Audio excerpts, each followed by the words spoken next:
আসার দরকার নেই, ভিডিও বানাবেন না। 20 টাকা বাঁচাতে গিয়ে কত দূর হাঁটতে হচ্ছে। আপনার জন্য 5 টাকা পার পিস। কি বল? হাফ প্যান্ট করে ফটো তুলছি। তোর চুরি করে নিয়ে যাচ্ছে অন্য দোকান।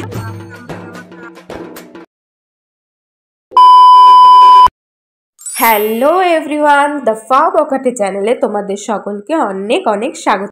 আজকে মা ভোরবেলায় চড় মেরে ঘুম ভাঙিয়ে দিয়েছিল আমার, কারণ আজকে মা যাবে মায়ের বান্ধবীর বাড়িতে। দেখতেই পাচ্ছ কতটা খুশি।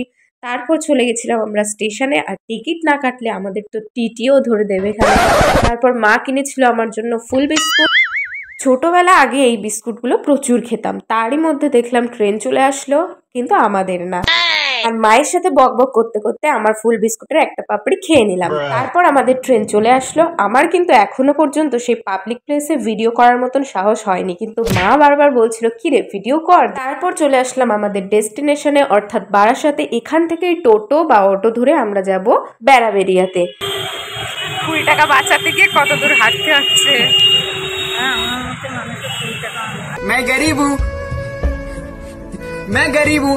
আমরা ভাই বাঙালি, 20 টাকা বাঁচানোর জন্য আমরা হেঁটেও চলে যেতে পারি। ব্যাস চলে আসলাম আমাদের মাসির বাড়িতে। এখানে এসে দেখি পুরো এলাই কাণ্ড, চিংড়ি মাছ, পাবদা মাছ, আরো কত রকম মাছ ছিল, আমার তো মাথায় নেই এখন আর।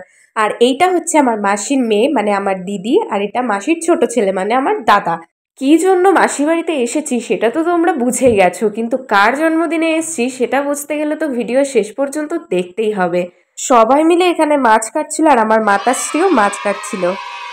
আর এইদিকে এই বুনুটা কিন্তু আমার সাথে বন্ধুত্ব করতেই যাচ্ছিল না, আমি জোর জবরদস্তি করেই যাচ্ছি। তারপর মেশো গেছিল একটা কাজের জন্য, তাই মেশোর মুদির দোকানটা আমাকে আর জামাইবাবুকে সামলাতে বলেছিল, আর আমি কিন্তু একটা লেস চুরি করে খেয়ে নিয়েছিলাম তার মধ্যে।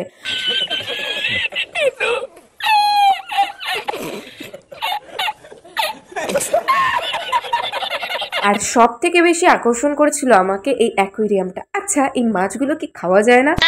সরি, আমি হয়তো একটু অশিক্ষিতর মতন কথা বললাম, কিন্তু আমার না এই মাছগুলোকে দেখলে এরকমই চিন্তা ভাবনা আসে, কেন মানুষ মাছ পোষে। আর এই হচ্ছে আমার হ্যান্ডসাম জামাইবাবু দিদি, আমরা 3 জন মিলে বেরিয়েছিলাম কেক কেনার জন্য, তাই চলে গেছিলাম মন জিনিসে। আর মন জিনিসে এত সুন্দর কেকের কালেকশন ছিল, সবগুলোই কিনে নি। সাহস করে কিন্তু ভিডিওটা করেছিলাম, ফার্স্ট টাইম পাবলিক প্লেসে এরকম ভিডিও আমি কখনোই কিন্তু করি না। তো এইখান থেকে আমার জামাইবাবু খাইয়েছিল আমাকে স্প্রিং রোল, ওই যে দেখো। দাঁড়াও, সবে তো শুরু হলো তোমার পকেট ফাঁকা করা। এসির থেকে আর বেরোবেই না মোটে। আমরা বাইরে দাঁড়িয়ে অপেক্ষা করছি, আর ওখানে ভেতর থেকে টাটা দিচ্ছে। কি বদমাইশ আমার জামাইবাবু। ব্যাস বাড়ি এসে দেখলাম মাসি অনেক রকম রান্না রেডি করে রেখেছে। হ্যাঁ, কার জন্য? এই যে এইটা হচ্ছে আমাদের বার্থডে বয়। আর এনার জন্মদিন না থাকা সত্ত্বেও উকি মারছে, দেখো। চারিদিকে সবাই ক্যামেরা ধরে এত ভিডিও এত ফটো তুলছিল যে ওনার একেবারে হাসি ফেটে উঠছে। তারপর রাত্রেবেলা আমরা সবাই মিলে পটল চিংড়ি বানাবো বলে সব গোছাচ্ছিলাম, কিন্তু কারেন্ট চলে গেছিল বলে ভূতের মতন ঘুরে ঘুরে বেড়াচ্ছিলাম। আর আমি এদিকে বারবার বোঝাচ্ছি যে অ্যাঙ্গেলে ভিডিও করো। তারপর দিদি একা হাতে এই চিকেন সাটেগুলো বানিয়েছিল, আমি যদিও ঘুমিয়ে পড়েছিলাম।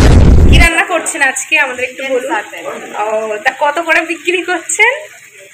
আপনার জন্য 5 টাকা পার পিস। কি বাবা, তা আপনার দোকানে তো আসবেই না। আমি তো দরকার নেই, আমি তো আরো উল্টে আপনার দোকানে আরো কাস্টমার বাড়াতে আসলাম না। আমার দোকানে আসার দরকার নেই, ভিডিও বানাবেন না। এটা চিকেন সাটেটা দেখিয়ে দাও সবাইকে। এই মোমবাতিটা কিন্তু আমি জীবনে প্রথম দেখলাম, আমার দারুণ লেগেছিল। আমি এইদিকে রেডি হয়ে গেছিলাম রাত্রে কেক কাটা হবে বলে। ততক্ষণে বেশ অনেকেই চলে এসেছিল, আর আমার মেশো বলছিল তুই আগের থেকে অনেক লম্বা হয়ে গেছিস, সবার থেকে লম্বা হয়ে গেছিস, তাই আমার মাথায় হাত দিয়ে দিয়ে দেখাচ্ছিল।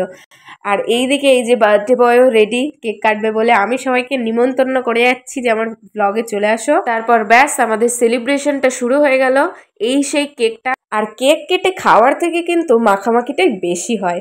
তারপর সবাই রাতের ডিনারটা করে নিয়েছিল, আমি অত ভিডিও করিনি। তো চলো আজকের ভিডিওটা এখানেই শেষ করলাম, দেখা হচ্ছে পরের ভিডিওতে।